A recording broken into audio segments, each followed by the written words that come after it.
अंकिता और आप देख रहे हैं सत्यहिंदी.com। एक नजर अब तक की सुर्खियों पर। कल शनिवार को हुई नीति आयोग की बैठक में बिहार के मुख्यमंत्री नीतीश कुमार शामिल नहीं हुए थे, जिसे लेकर विपक्षी दलों के बयान आने जारी हैं। अब इसी कड़ी में इंडिया गठबंधन के सहयोगी दल सीपीआईएम ने दावा किया कि केंद्र ने मुख्यमंत्री नीतीश कुमार को बिहार को विशेष श्रेणी का दर्जा देने से इनकार कर दिया और इसी शर्मिंदगी से बचने के लिए वे नीति आयोग की बैठक में शामिल नहीं हुए। इसके साथ ही बिहार विधानसभा में सीपीआईएम नेता महबूब आलम ने विशेष पैकेज पर भ्रामक दावों के लिए एनडीए की आलोचना की और अगले महीने विरोध मार्च निकालने की भी घोषणा की। कांग्रेस सांसद गौरव गोगोई ने आरोप लगाया है कि भाजपा ने अपने केंद्रीय बजट के जरिए पूरे देश का बहिष्कार किया है। गौरव गोगोई ने कहा कि उनकी दिलचस्पी सिर्फ सरकार बचाने और 2-3 बड़े उद्योगपतियों की मदद करने में है और इसीलिए इंडिया गठबंधन ने नीति आयोग की बैठक में भाजपा का बहिष्कार किया। कांग्रेस सांसद ने कहा कि प्रधानमंत्री मोदी कमजोर और लाचार हैं। उन्हें पता है कि अगर वे सीएम नीतीश कुमार और चंद्रबाबू नायडू को खुश नहीं रखेंगे तो उनकी सरकार गिर जाएगी और खुद को बचाने के लिए उन्होंने देश के बाकी हिस्सों को धोखा दिया है, उनकी अनदेखी की है। कांग्रेस नेता ने कहा कि हरियाणा, महाराष्ट्र, झारखंड और जम्मू कश्मीर में भाजपा को सबक सिखाया जाएगा। भोजपुरी सुपरस्टार और भाजपा सांसद रवि किशन ने भोजपुरी को संविधान की 8वीं अनुसूची में शामिल करने के लिए लोकसभा में एक निजी सदस्य विधेयक पेश किया है ताकि भोजपुरी को आधिकारिक भाषा का दर्जा दिया जा सके। शुक्रवार को यह विधेयक पेश करते हुए रवि किशन ने कहा कि वह इस बात पर जोर देना चाहते हैं कि भोजपुरी भाषा का मतलब अश्लील गाने नहीं है, बल्कि इसका एक समृद्ध सांस्कृतिक इतिहास और साहित्य है जिसे बढ़ावा देने की ज़रूरत है। भाजपा सांसद ने पीटीआई से बात करते हुए कहा कि बहुत से लोग इस भाषा को बोलते और समझते हैं, यह हमारी मातृभाषा है। मैं इस भाषा को बढ़ावा देना चाहता था क्योंकि इस भाषा में फिल्म इंडस्ट्री भी चलाई जा रही है और लाखों लोगों को रोजगार मिल रहा है। उन्होंने कहा कि म्यूजिक इंडस्ट्री भी बहुत बड़ी है। समाजवादी पार्टी ने माता प्रसाद पांडे को उत्तर प्रदेश विधानसभा में विपक्ष का नेता नियुक्त किया है। इसके अलावा पार्टी नेता कमाल अख्तर को मुख्य सचेतक और राकेश कुमार उर्फ डॉक्टर आर.के. वर्मा को उप सचेतक नियुक्त किया गया है। आपको बता दें कि दिल्ली के ओल्ड राजेंद्र नगर के कोचिंग सेंटर में हुए हादसे को लेकर अब तक सामने आ रही जानकारी के मुताबिक दिल्ली पुलिस ने कोचिंग सेंटर के मालिक और कोऑर्डिनेटर को गिरफ्तार कर लिया है। दिल्ली पुलिस द्वारा दी गई जानकारी के अनुसार गिरफ्तार कोचिंग सेंटर मालिक और कोऑर्डिनेटर की पहचान अभिषेक गुप्ता और देशपाल सिंह के रूप में हुई है। दिल्ली के राजेंद्र नगर में हुए हादसे पर कांग्रेस नेता पवन खेड़ा ने सवाल उठाते हुए कहा कि क्या दिल्ली में कानून अपना काम नहीं कर रहा। उन्होंने समाचार एजेंसी पीटीआई से कहा कि बेसमेंट में पानी भरने की वजह से 3 बच्चों की जान चली गई। यह प्राकृतिक आपदा नहीं बल्कि यह मानव के द्वारा बनाई गई त्रासदी है। दिल्ली में दूसरे राज्यों से पढ़ने के लिए बच्चे आते हैं, लेकिन क्या यह देखा जा रहा है कि जो ये कोचिंग सेंटर चल रहे हैं इनका ढांचा कानूनी तौर पर सही है? पानी के निकलने का क्या प्रबंधन है? क्या एमसीडी इन सबको देख रहा है?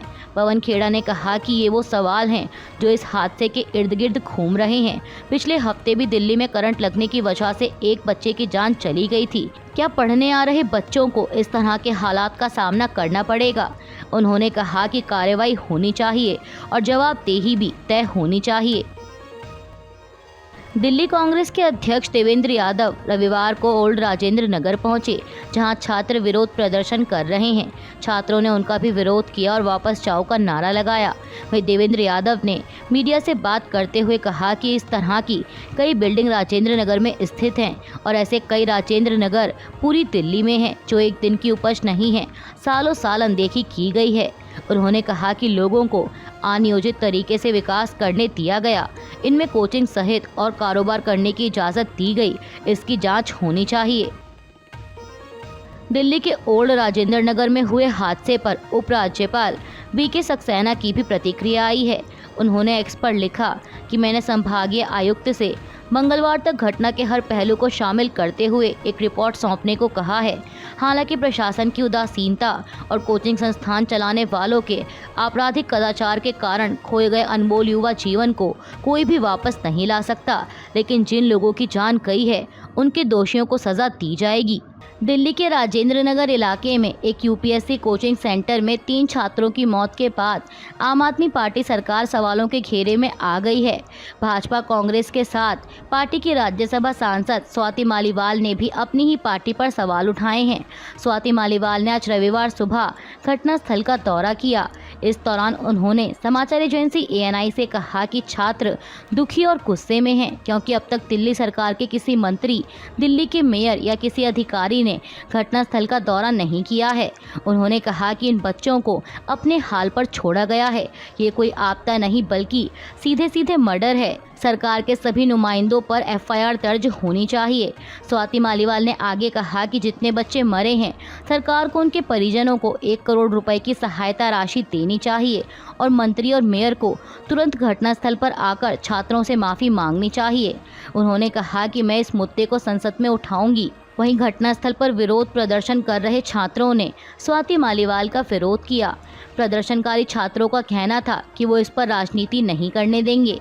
दिल्ली कोचिंग सेंटर की घटना पर कांग्रेस महासचिव प्रियंका गांधी ने कहा कि दिल्ली के एक कोचिंग के बेसमेंट में पानी भरने से 3 छात्रों की मृत्यु की घटना हृदय विदारक है।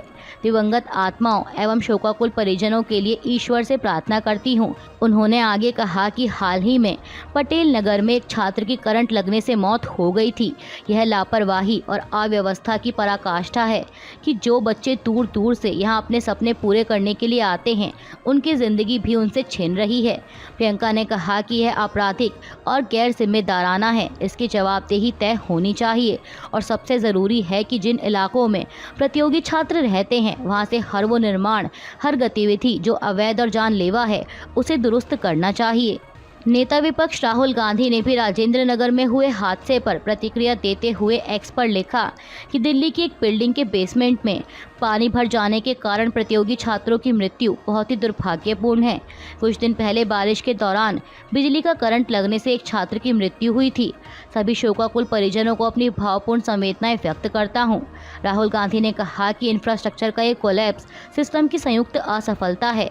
असुरक्षित निर्माण, लचर टाउन प्लानिंग और हर स्तर पर संस्थाओं की गैर जवाबदेही की कीमत आम नागरिक अपना जीवन गंवाकर चुका रहा है। उन्होंने आगे कहा कि सुरक्षित और सुविधाजनक जीवन हर नागरिक का अधिकार और सरकारों का दायित्व है।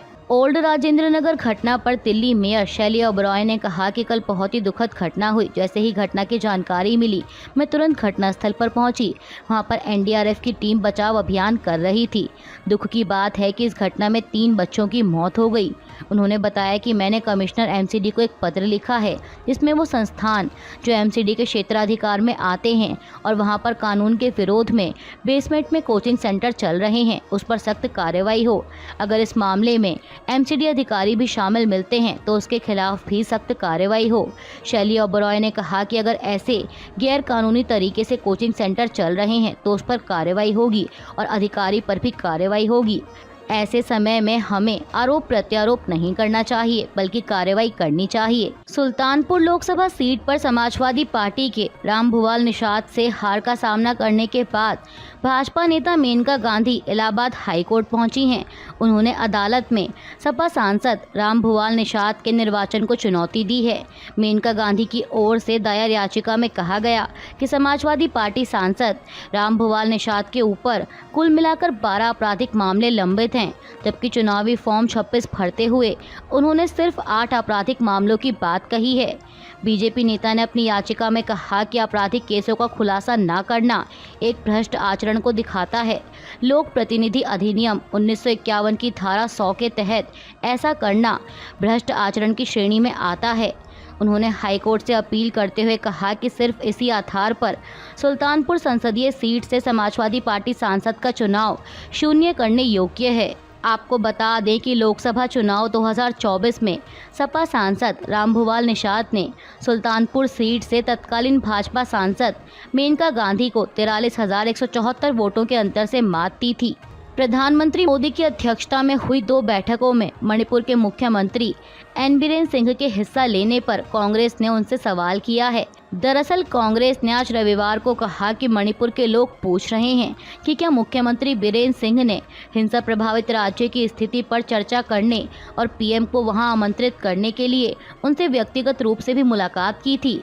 कांग्रेस महासचिव जयराम रमेश ने एक्स पर लिखा कि मणिपुर के मुख्यमंत्री शनिवार को नई दिल्ली में नीति आयोग की बैठक में शामिल हुए, जिसकी अध्यक्षता स्वयंभू नॉन बायोलॉजिकल प्रधानमंत्री ने की। फिर मणिपुर के मुख्यमंत्री उसी देवता की अध्यक्षता में भाजपा के मुख्यमंत्रियों और उप मुख्यमंत्रियों की बैठक में भी शामिल हुए। जयराम रमेश ने कहा कि मणिपुर के लोग जो सीधा सवाल पूछ रहे हैं वो ये है कि क्या एन बीरेन सिंह ने नरेंद्र मोदी से अलग अलग मुलाकात की और मणिपुर की स्थिति पर चर्चा की, जो 3 मई 2023 की रात को जलना शुरू हो गया था।